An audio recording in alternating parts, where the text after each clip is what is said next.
Enquanto os irmãos estão indo lá levar as crianças, né? Eu gostaria que vocês abrissem em Marcos, capítulo 8, versículo 27 ao 30. Pode ajudar, hein?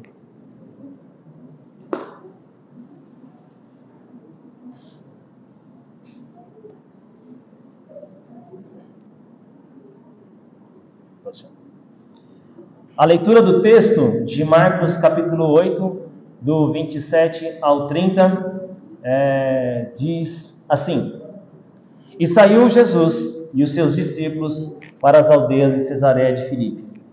E no caminho perguntou aos seus discípulos, dizendo: Quem dizem os homens que eu sou? E eles responderam: João Batista, e outros Elias, mas outros um dos profetas. E ele lhes disse: Mas vós, quem dizeis que eu sou? E respondendo Pedro, lhe disse: Tu és o Cristo. E admoestou-os para que ninguém dissesse aquilo dele. Oremos. Bondoso Deus, nós te louvamos e te agradecemos por tua palavra. Pedimos ao Senhor que nos dê a graça, Senhor, de nos revelar quem tu és, Senhor. Nos ensina, Senhor, a respeito da tua identidade e a nossa identidade no Senhor, para que possamos, Senhor, segui-lo corretamente e servi-lo, Senhor, corretamente.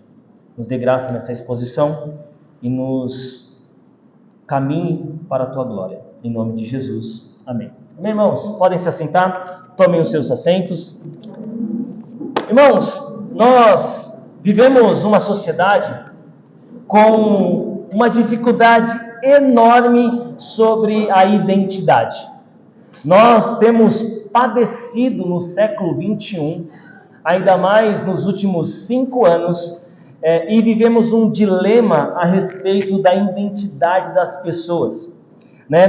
Com o crescimento da maldita ideologia de gênero, pessoas têm pensado ilusoriamente a respeito do ser humano, de como ele é, quem ele é, a imagem. E hoje, em nossa EBD, o nosso irmão Israel falou sobre a Imago Dei. Dá uma olhadinha na porta, Carlos, está errado aí.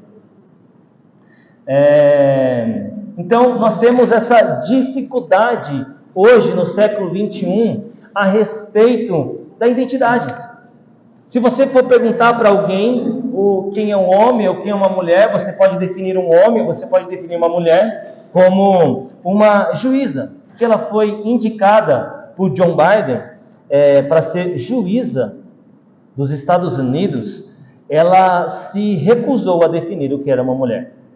Num Planalto onde tinham muitos juízes, advogados, homens importantes da política, foi-lhe perguntado a ela essa pergunta. Diante do conselho, muitas pessoas, ela foi perguntada: você poderia fornecer qual é a definição de uma mulher? E a juíza diz: não posso definir uma mulher porque não sou bióloga. Nós vivemos uma crise de identidade absurda no meio da nossa sociedade. Você vai ver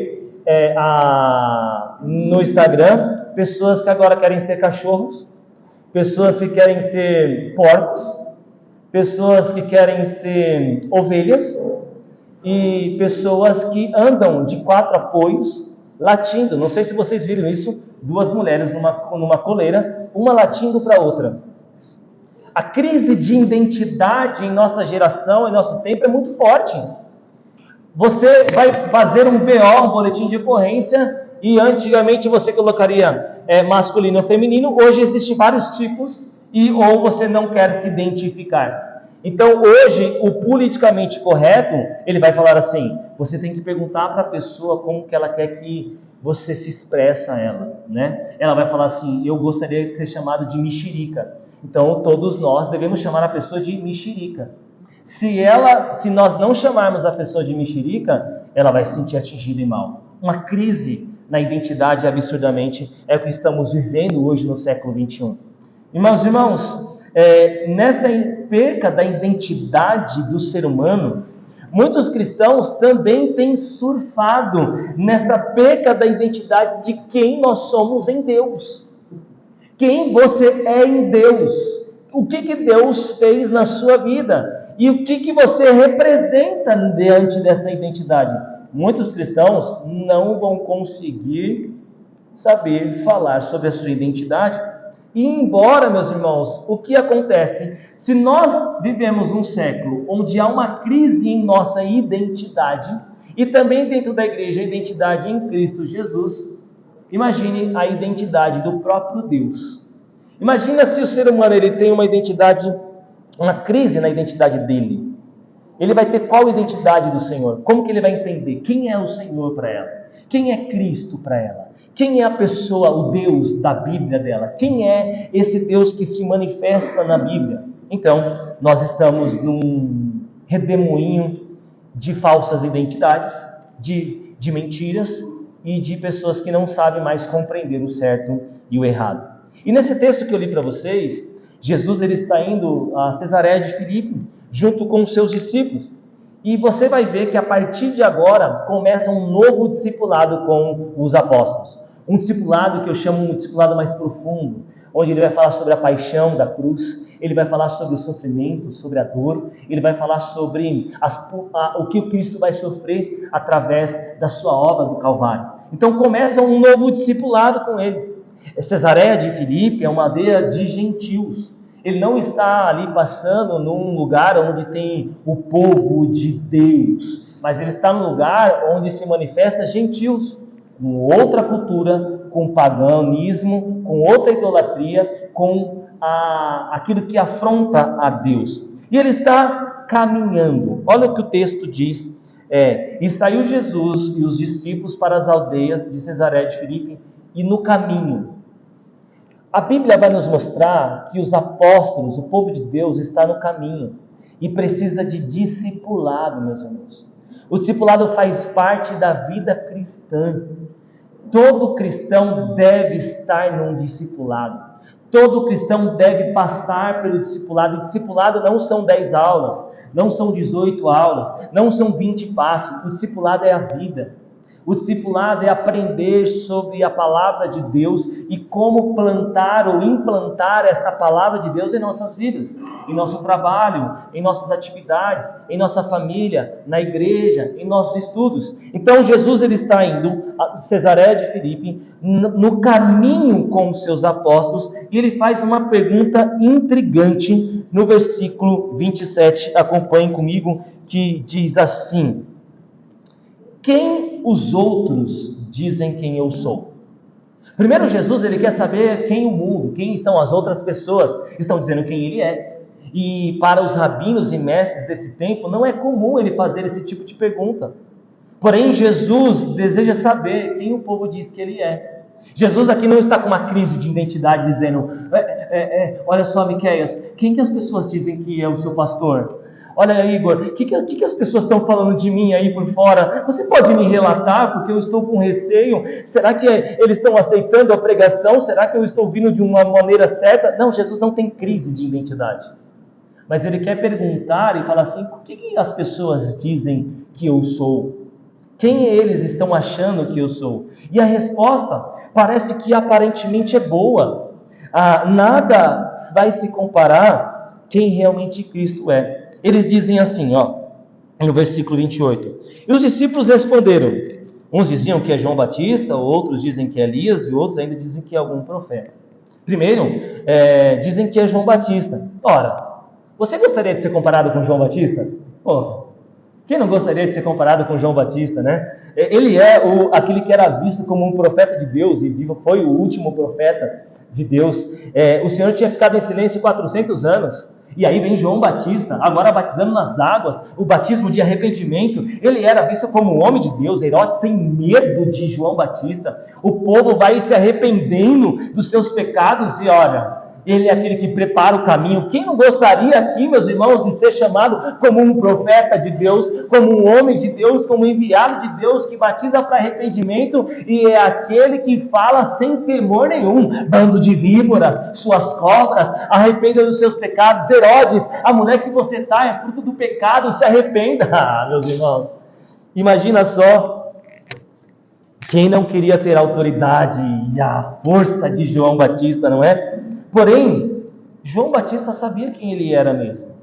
Ele dizia, João Batista: eu em verdade vos batizo com água para arrependimento, mas depois de mim vem alguém mais poderoso do que eu, que não sou nem digno de atar as suas sandálias, e vos batizará no Espírito Santo e no fogo.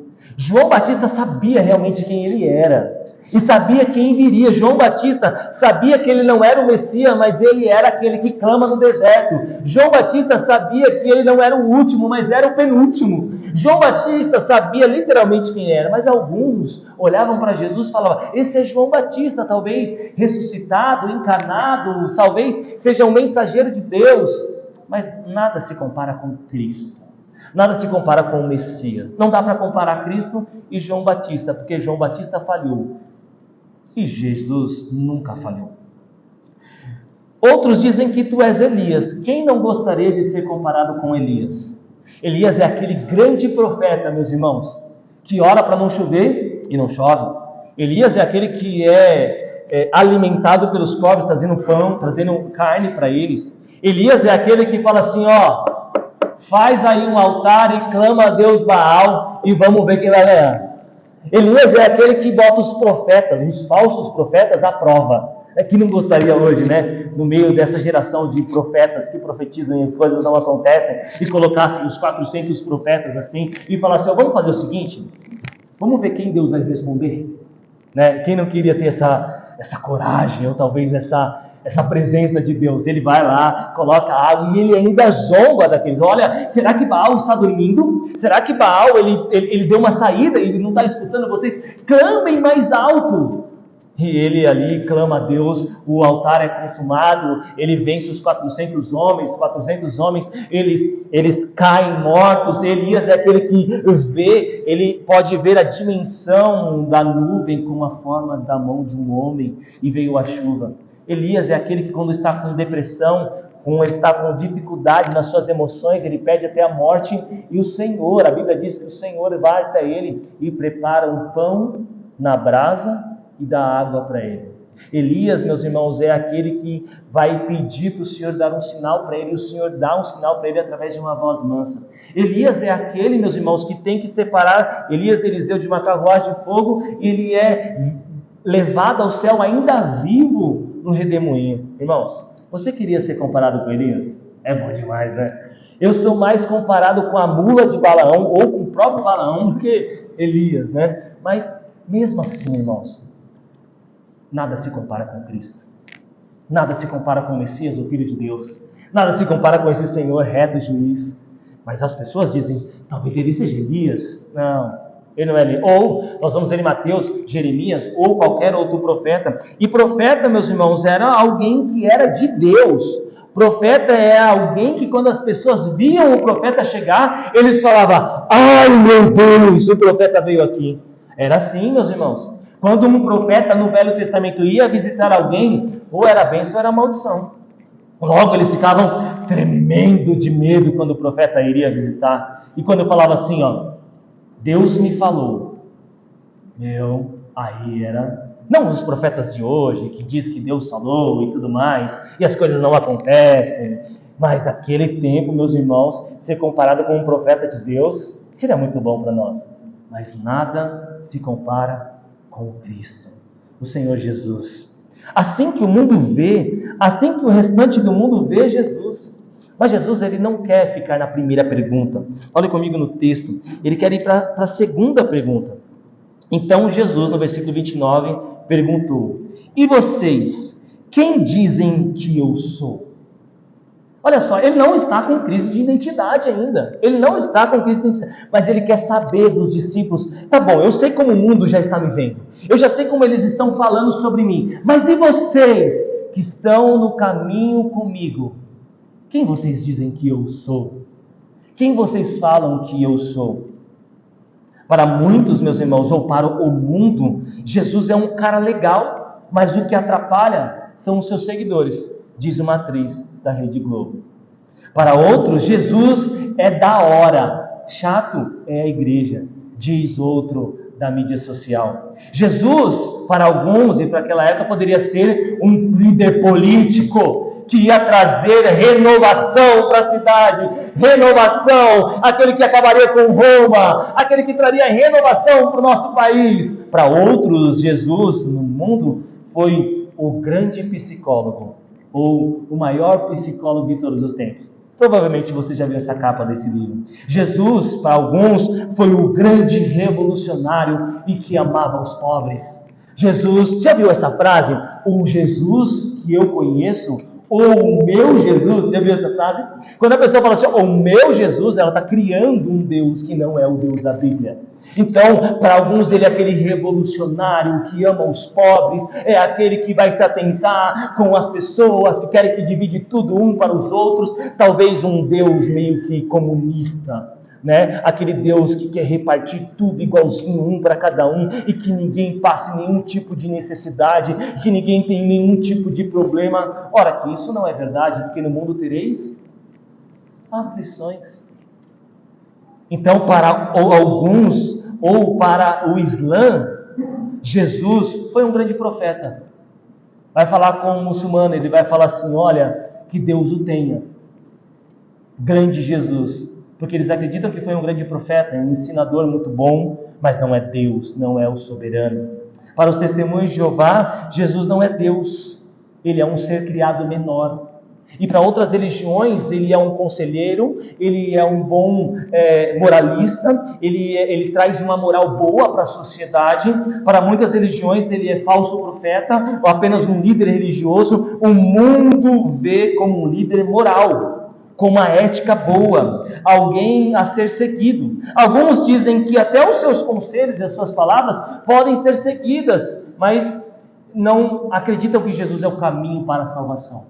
Você vai ver alguns filósofos que estão na internet, que estão na televisão, que estão nos Facebooks da vida, eles falam coisas, e quando você vai ver ele falando sobre Jesus, até aparece que é coisa boa. Aparentemente ele fala, olha, Cristo também disse isso, mas não, é apenas um ser moral, é aquele líder moral, ou aquele filósofo moral. Nosso Cristo não é um filósofo moral, ele é o Deus ressurreto, ele é o Deus vivo e soberano. Ele é o Todo-Poderoso. Jesus agora sabe o que o mundo vê, mas ele quer saber dos discípulos. Quem vocês falam que eu sou? E Cristo, e Pedro, inspirado pelo Espírito Santo de Deus, pelo próprio Deus, diz, tu és o Cristo. Em Mateus nós vamos ver a resposta abrangente, nós não vamos ver em Marcos, ele diz, tu és o Cristo, o Filho de Deus vivo. E também em Mateus nós vamos ver a resposta de Jesus para Pedro. Feliz é você, Simão Barjonas, porque isso não foi revelado a você por carne ou por sangue, mas o meu Pai que está nos céus.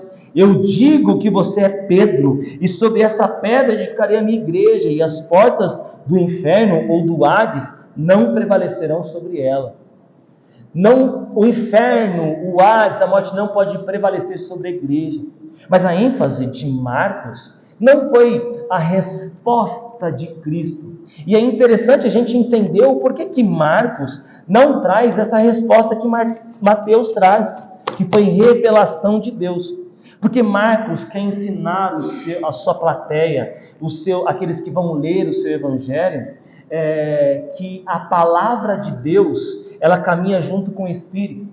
Ele quer ensinar que pelo tempo que os apóstolos estavam andando com Cristo, que era a palavra que ele ensinava, através dos ensinamentos de Cristo, eles tinham que ter a revelação de quem é Cristo.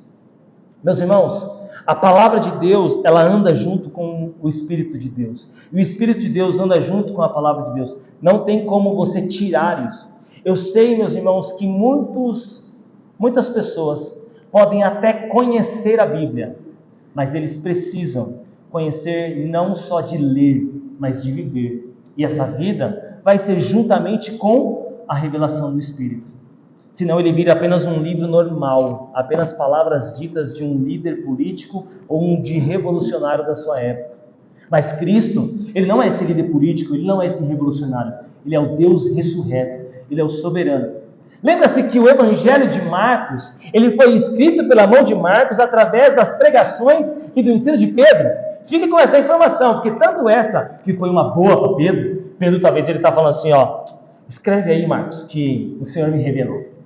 Mas no domingo que vem você vai ver que se Pedro quisesse talvez fazer uma altivez do seu coração e da sua conduta, ele não falaria que o Senhor o chamou de arreda daqui de mim, Satanás, que me traz escândalo. Mas então, meus irmãos, pela primeira vez no Novo Testamento, nós vamos ver Jesus Cristo chamado que Ele é o Cristo. E o que significa a palavra Cristo? Significa ungido do Senhor.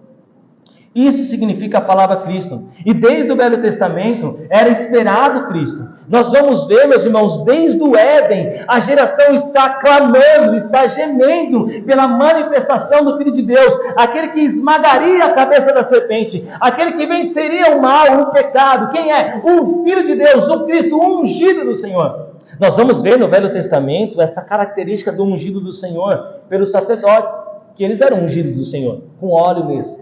Os profetas, muitos profetas foram ungidos pelo Senhor através de óleo. E os reis, principalmente, eles eram ungidos com óleo. E eles eram tidos como tipos de Cristo, como um ungido do Senhor. Mas agora os discípulos estão diante de quem? Do o ungido do Senhor. Do o Cristo do Senhor. Aquele que veio para esmagar a cabeça da serpente. Para o último Adão. Para finalizar. Para acabar com o mal, com o pecado, para aqueles que creem. Israel teve muitos ungidos do Senhor, mas agora os discípulos, eles não estão com um profeta, não estão com um sacerdote, não estão com um rei, mas eles estão com os três ao mesmo tempo, profeta, sacerdote e rei, que é o Cristo do Senhor, o Jesus Cristo, o Senhor e Salvador das nossas vidas. Então, irmãos, Marcos nos mostra essa expectativa do Senhor Jesus, através da pregação, através do ensino, nós devemos ter a revelação de quem é Jesus Cristo.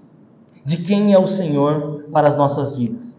A palavra de Deus e o Espírito de Deus andam juntos. Não dá para fazer divisão em dois amigos inseparáveis. Não dá para você fazer, eu ando no Espírito, mas eu não ando na palavra. Ou eu ando na palavra ou eu não ando no Espírito. Irmãos, os dois caminham juntos. Devemos ser guiados pela palavra através do Espírito Santo. Mas a pergunta que não quer calar para nós: qual é a verdadeira identidade de Cristo?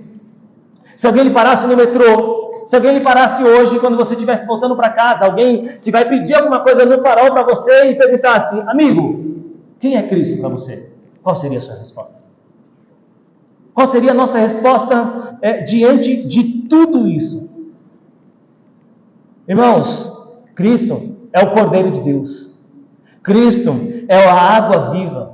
Cristo é o pão da vida. Cristo é a luz do mundo. Cristo é a porta da vida. Cristo é o bom pastor que dá a vida às suas ovelhas.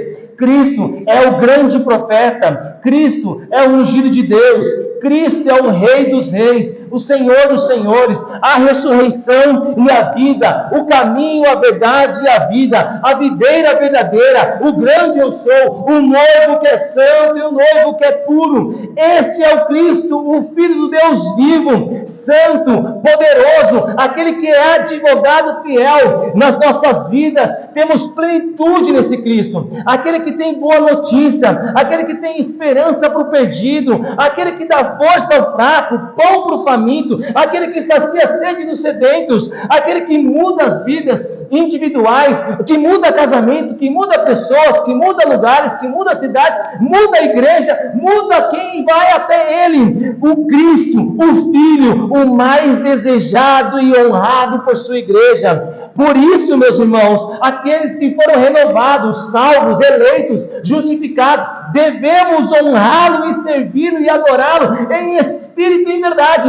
Esse é o Cristo, o Senhor das nossas vidas, que nos lavou da imundície, do pecado que vivíamos, que íamos direto para o inferno, condenação e ira de Deus. Quem é esse Cristo? O nosso Salvador. Quem é esse Cristo? Aquele que me amou. Quem é esse Cristo? A vida que eu tenho. Esse é o Cristo. Mas, irmãos, algumas pessoas acabam perguntando, ou acabam respondendo, na verdade: quem é Cristo para você? Alguns vão dizer assim: Cristo é aquele que me abençoa. Ele é um cara legal. Cristo é bom. Deus é bom. Deus é bom. Deus é bom. Alguns podem dizer assim, Deus, quem é Cristo para você? É aquele que me ajuda. E é verdade, ele ajuda. Mas é pouco para saber de toda a dimensão de quem é Cristo. Quem é Cristo para você? Cristo é aquele que não larga a minha mão. Cristo, todo mundo pode me abandonar, mas Cristo não vai me abandonar. É uma perspectiva de um Cristo meio que servo. É a perspectiva de um Cristo que ele está pronto para nos servir. E, meus irmãos, deixa eu trazer uma boa notícia para você. Quando Cristo veio na terra, ele veio para servir. Quando ele subiu aos céus, ele foi para ser servido. E agora a função de servir somos nós. Cristo não está pronto para nos servir, ele já nos serviu. A obra da cruz do Calvário foi o trabalho maior que ele poderia ter feito por nós. Quem Cristo é em sua vida, ou o que ele é para você. Você tem uma revelação do Espírito Santo de quem é Cristo para você? De quem é o Senhor na sua vida? Do que ele fez para você? Do que ele fez na sua vida? Alguém pode orar por você e por mim. Alguém pode ler a Bíblia para mim e para você. Alguém pode nos ensinar os princípios da Bíblia para mim e para você. Mas ninguém pode reconhecer Cristo para você. Ninguém. Os mais jovens que estão aqui, o seu pai não pode reconhecer Cristo para você. O seu pai não pode, a sua mãe não pode se lançar a Cristo por você. Isso é isolado, isso é seu.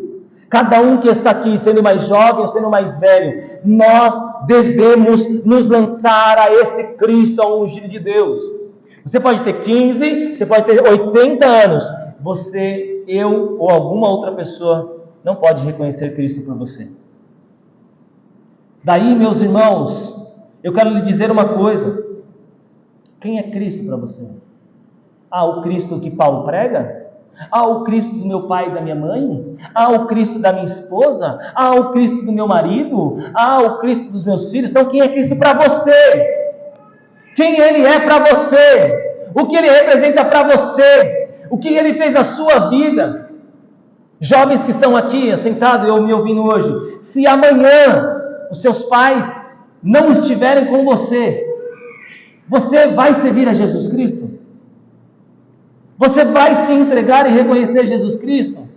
Não, pastor, mas eu sou muito novo, muito nova ainda, mas eu pergunto para você, você jovem, você ama Cristo? Você quer ao Senhor Jesus? Você marido, você esposa, você individualmente, independente do seu cônjuge, você quer Jesus? Se amanhã o seu marido, a sua esposa falar, eu não quero mais saber de igreja, eu não quero mais ir para a igreja, e você também vai ceder? E você vai dizer que ele é o João Batista? Algum dos profetas? Um cara legal? E a igreja é chata? E você? Quem é Jesus para você? Quem é Cristo para você? O que ele fez na sua vida? Quem é o Senhor? Será que você o reconhece? Essa tarefa de reconhecimento é de cada um de nós. Todo aquele que crê em Cristo Jesus vai ter vida eterna. Reconheça Cristo hoje, arrependa-se hoje, lance seus joelhos hoje, esteja diante do Senhor hoje, vá para o Senhor hoje, se arrependa hoje, confesse seus pecados hoje para o Senhor, hoje. Não espere o dia de amanhã. Em Marcos 8,30, ele termina o texto dizendo assim: e admoestou-os para que ninguém dissesse aquilo dele. Jesus, neste momento, ele proíbe os discípulos para não anunciar os outros. O verbo usado aqui, no grego, foi o mesmo utilizado quando ele repreende os demônios. Ele proíbe os discípulos a não falarem. Por que Jesus está proibindo falar que ele é o Messias? Ou que ele é o Cristo? Para muitos, Cristo viveria como um libertador dos opressores de Roma. Então, para os judeus, para muitos, Cristo seria aquele revolucionário. Seria aquele que acabaria com os governadores, com os imperadores e reinaria o reino celestial de Deus na terra. Imagina Roma sabendo disso. Começaria uma grande confusão que não era para ser começado naquela época. O Senhor tem as suas coisas determinadas. E assim ele proíbe os discípulos de não falarem quem era o Cristo. Mas essa proibição não fica assim parada. Vamos ver no último capítulo de Marcos, vamos ver no último capítulo de Mateus, nos últimos capítulos do Evangelho, o Senhor dizendo, ide. Depois da ressurreição, ele fala, agora vocês pregam, agora vocês anunciam, agora vocês vão falar da boa notícia de Cristo. Irmãos, em breve o Cordeiro de Deus, ele irá voltar. E é mais fácil, desde agora, a gente já reconhecer o Cordeiro de Deus. Daqui a pouco, todo olho verá. Pode ser vindo do céu, ou pode ser eu saindo daqui, me acomete uma doença e eu morro. Eu vou estar diante do tribunal de Deus. Nós não sabemos o dia que a senha vai cantar. Mas, irmãos, quem é Cristo para você? Você que é mais velho aqui na igreja, quem é Cristo para você? Você que está nos visitando hoje, quem é Cristo para você? Você que já tem 47 anos e 2 meses de igreja, ou você que está começando na caminhada do Evangelho agora, quem é Cristo para você? Jovens, quem é Cristo para você? O que Ele representa na sua vida? Quem Ele é para você? Se tudo der mal nessa vida, o que Cristo continua sendo para você? Então, eu vou para as aplicações pessoais e termino minha pregação. Primeiro, Cristo não é apenas um profeta, um sacerdote, um rei. Ele é os 3 juntos. Ele é o enviado de Deus, Ele é o ungido de Deus, Ele é o que governa, Ele é o que reina, Ele é o que manda, Ele é o que intercede, Ele é o Senhor das nossas vidas. Ele é o Senhor de tudo. Creia no Cristo, Salvador, Senhor e juiz das nossas vidas. Creia que se você se arrepender dos seus pecados, creia que se você se lançar a Cristo Jesus, Ele te abraçará de braços abertos. Nós devemos crer na sua divindade, crer na sua soberania, crer no seu amor, crer na sua salvação, crer na sua bondade, crer na sua misericórdia, crer na sua restauração. E quando nós cremos nisso, nós o amamos, nós o servimos, nós nos entregamos. Meus irmãos, reconheça hoje em sua vida, entregue a sua vida hoje totalmente. E quando eu digo totalmente, é tudo ao Senhor. Irmãos, uma pergunta que olho para os apóstolos e pergunto, o que eles viram em Cristo para eles desejarem a morte, se alegrarem quando foram espancados e falar assim, olha que alegria, podemos apanhar por causa de Cristo, podemos sofrer por causa de Cristo, podemos ser presos por causa de Cristo, podemos perder coisas por causa de Cristo. Por quê? Porque Ele é o Cristo, o Filho de Deus, é o Senhor da minha vida. Esses homens viram alguma coisa, algo estava no coração deles, que eles entregaram toda a sua vida para Cristo. E o que acontece hoje? Nós entregamos a nossa vida parcialmente. Nós entregamos poucas horas para Cristo. Irmãos, eu quero fazer uma reflexão com vocês. Quantos de nós nos lembramos de orar e de ler a Bíblia essa semana? Quantos de nós, meus irmãos, nós paramos de buscar a Deus e vivemos a vida de qualquer maneira? Irmãos, eu quero trazer essa reflexão. O mundo vai de mal a pior. Papais, mamães que estão aqui, o mundo só vai de mal a pior. O que o mundo vai ensinar para o seu filho é depravado. O que o mundo vai discipular os seus filhos é prostituição e falsa identidade. Para isso, se não tiver Cristo em casa, se não tiver discipulado, se não tiver joelho no chão, meus irmãos, padeceremos. Por isso, entregue a sua vida por completo a Cristo Jesus. Por completo, não é metadinha, não é o que sobra, não é o resto, é tudo. A sua disposição não tem que ser para esse mundo, a sua disposição tem que ser para Cristo.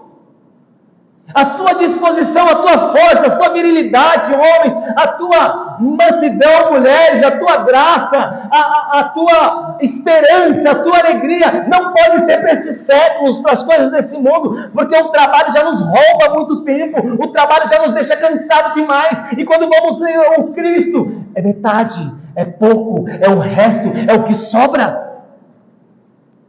Irmãos, a igreja, ela tem sido afetada pelo século, tem sido afetada pelo que Demas foi afetado. Ele amou o presente século. Nós, irmãos, nas igrejas, temos muito Demas. Aquele que amou o presente século. Mas ele ainda continua vindo, talvez, aos cultos. Ele ama as coisas dessa terra. Ele anseia as coisas dessa terra. Mas os apóstolos não. Tu és o Cristo. Lembra-se do sermão? Já vamos chegar nele no capítulo 9. Onde o sermão do Senhor é muito duro e muitas pessoas vão embora. E aí Cristo faz até a pergunta para os discípulos: vocês querem ir? Aí eles dizem aquela resposta, uma música que cantamos algumas vezes já: para onde eu irei? Só tu tens a palavra de vida eterna. Para onde você vai se nós fecharmos a igreja?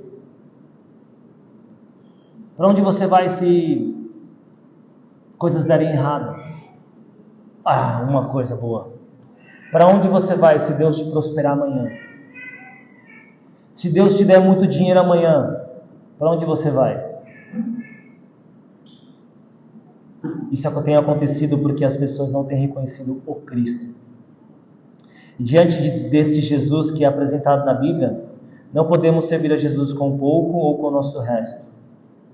Abrigue-se em Jesus, confesse Jesus, creia em Jesus e viva para Jesus. Vá para sua casa respondendo: quem é Jesus para você? É o resto? É algum profeta? É alguém que me ajuda? É alguém que não me abandona? Ou ele é o Filho de Deus, o ungido do Senhor? Amém, meus irmãos? Vamos nos colocar de pé e vamos orar ao Senhor.